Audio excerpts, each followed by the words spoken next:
দেখো বন্ধুরা, নয়ারচারের মধ্যে দিয়ে যাচ্ছি আমরা এখন। আমরা যাব কাটোয়া।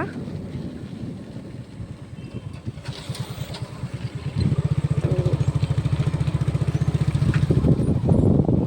আজকে বড়মশাই বললো যে দিয়ে যাই দুজনা মিলে।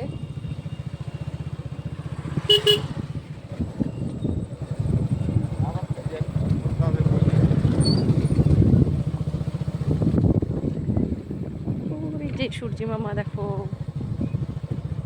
বলো, তুমি কিছু কিছু বলতে চাও? কথাই ভালো না তোমার। এত সুন্দর রাস্তায় নিয়ে আসলে কিছু বলবা না? এই দেখো ডাটা গাছগুলো কত সুন্দর লাল লাল দেখা যাচ্ছে, দেখেছো? এই বাবা, ওই দিক দিয়ে যাইনি আমি। এই দিক, এই এই এই রাস্তাটা দিয়ে গেছিলে, এদিক দিয়ে তো যাইনি। এই দেখো একটা কাকতাড়ুয়া, খুব সুন্দর রাস্তা। বিকেল বেলায় দেখো সবাই রাস্তায় দাঁড়িয়ে আছে, গল্প করছে।